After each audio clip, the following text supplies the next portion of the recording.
There's me, there's us. There's them.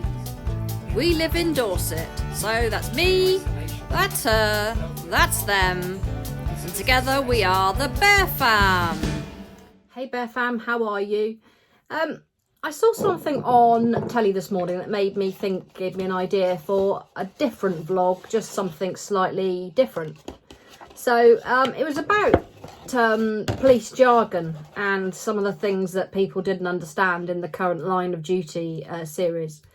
And it got me to thinking of some of the phrases and words and acronyms that police officers use.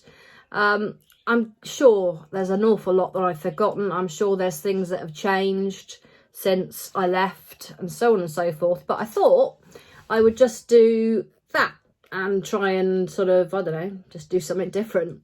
So the first one that came up this morning was chiz. It's apparently, I haven't seen Line of Duty because I'm waiting to watch it with Ellie, but there was several mentions of it in Line of Duty yesterday. Now, chiz stands for Covert Human Intelligence Source. Prior to sort of around the year 2000, this was just known as an informant. People had informants. They'd get information from people about criminal activity. Sometimes, quite often, it was people from the criminal fraternity that would pass on information, get paid for it, and various police officers would sort of run informants. Now, the regulatory Information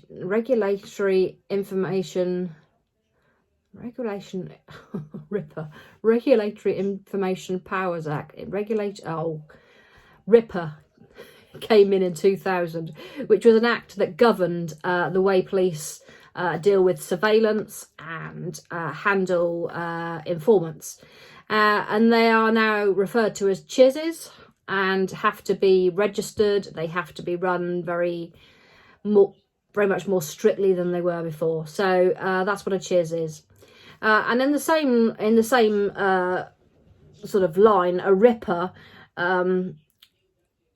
although it refers to the act itself, is also a term used to refer to getting the authority to conduct some surveillance in regard of an operation that you're doing. So you can't just decide, oh, I want to go and watch so and find out what they're up to. You have to get a ripper authority, which is quite a laborious process, may I say. But it is very much governed these days. Anyway, moving on. MISPER was another one. MISPER stands for missing person. It's quite an easy one. TK is one my daughter always gets amused by. I'll say, I'll see you at the TK. Telephone kiosk. Again, something that's really gone out of sort of date now, because there aren't really any. But back in my day, people would make phone calls to the police and they'd say, oh, they're at the TK on the junction of blah, blah, blah. If you are perhaps executing a warrant on a property and you've got a team surrounding a property and you're on the radio and you want to suggest that it's all going to go ahead, that's a strike. You might have heard that one. On the radio, Wilco is a phrase used quite frequently, and the one that I still use in day-to-day sort of life, really, which is only understood by certain people. Wilco means I will cooperate, but it's a radio phrase, really. So if somebody asks you to do something, it's Wilco. Flow was another one that came up from Line of Duty. FLO stands for Family Liaison Officer. So if you've been unlucky enough to be a victim of generally a serious crime, then the police normally have a duty to provide you with a FLO, which is somebody that acts as a SPOC, another one, single point of contact, between the police and you. So you're there to bridge the gap, to pass on information, to deal with any queries, and to give support, generally. RV, just the thing I'll RV with you at. It stands for rendezvous, and it's quite obvious, really, when you work it out like that. It means I'll meet you at such and such. So let's RV at 1000 hours at the TK on the junction off, and then we'll do a strike, or looking for the MISPA. And yes, we've got a Ripper authority. Scrote is a widely used phrase by police officers to describe somebody of dubious character that's generally got form, i.e. they've committed offences before and they're a bit dodgy. Scrote stands in reality for scrotum. Yeah.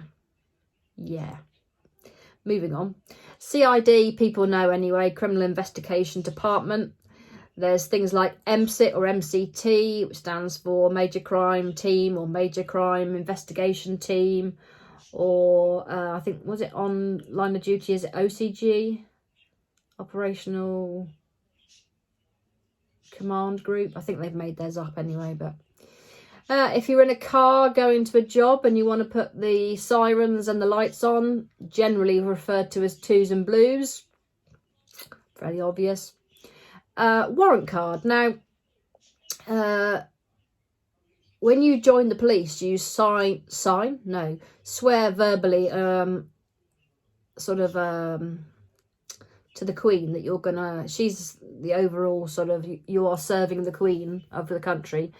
And you swear an allegiance to her, which then means you become a warranted officer and you're given a warrant to act as a police officer. Much like you get a warrant to go and raid a property, you get a warrant which gives you the authority to arrest people. Now, you have a warrant card, which obviously has your details on it, but that basically, you know, you are a warranted officer.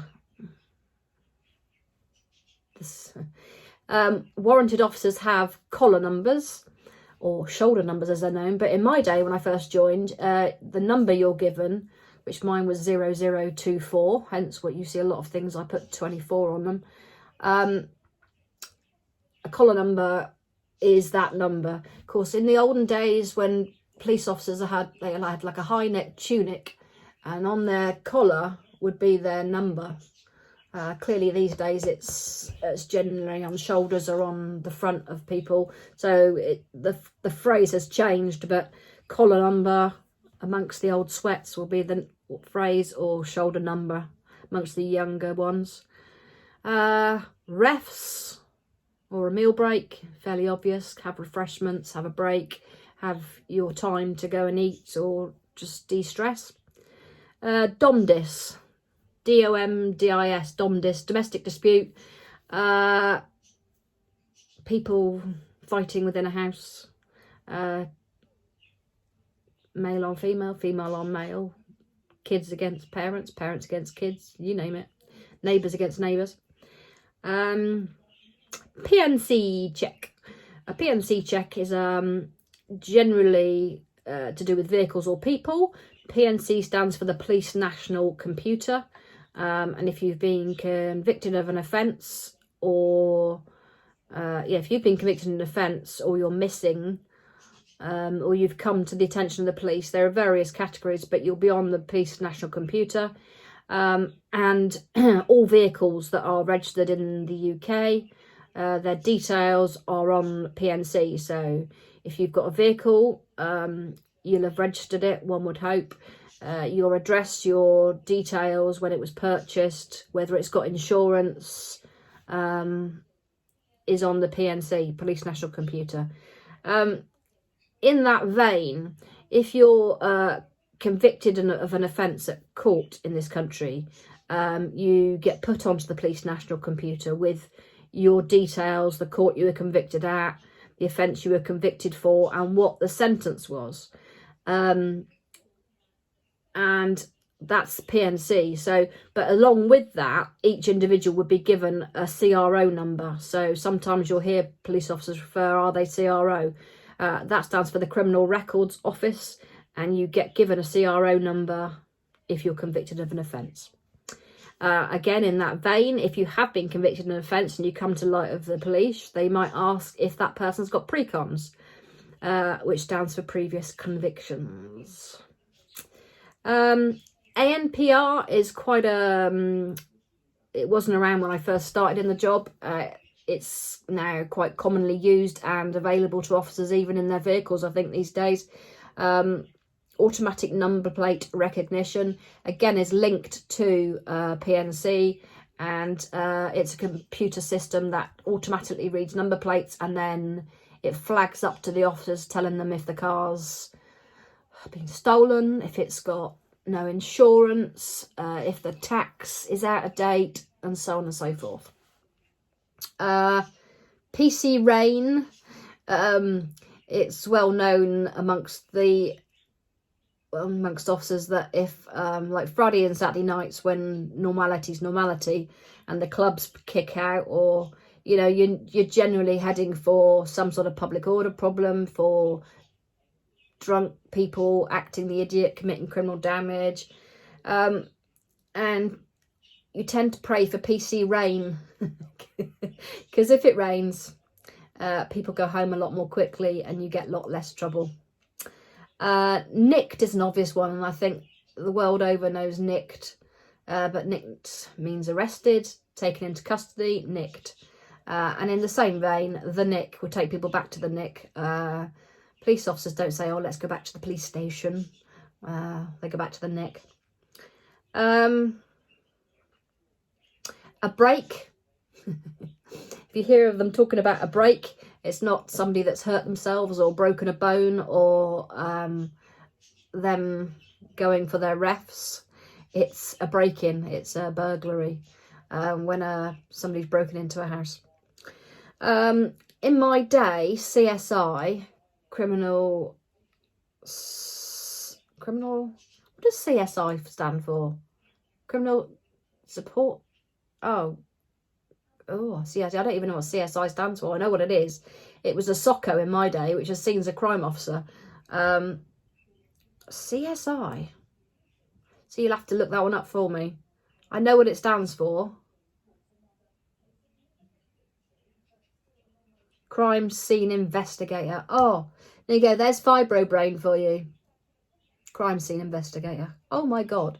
But they were SOCOs in my day. Scenes of crime officers. If somebody's in custody, they're entitled to a brief before they're interviewed. A brief is a solicitor, legal advice. In regard to vehicles, near side, offside. Do you know what? This is something really silly and something that took me ages to get my head around when I first joined the police. You don't talk about the driver's side or the passenger side when you're talking about cars. You talk about the near side and the offside. And I used to get them mixed up all the time. In the end, I had to think in my head, near side is the side of the car nearest the pavement. And the offside is where the driver sits, because they're always off with you. And that's the way I remembered it. So it's like I saw a bloke out walking a minute ago, and he was chatty, and he'd passed me, and I noticed his brake light was out. So I said to him, oh, your brake light's out on your offside. And then as soon as I said it, people just go, driver's side. Your brake light's out on the rear driver's side. So there we go. A bop doesn't mean the police officers are going for a bit of a boogie. A bop is a breach of the peace when an act is done or threatened to be done which harms a person or in his presence his property, or is likely to cause such harm through an assault or serious disturbance. When we joined, we had to learn certain offences, sort of like the definitions. That one stuck in my head. D&D, I think most people know what D&D is, but drunk and disorderly, going back to public order.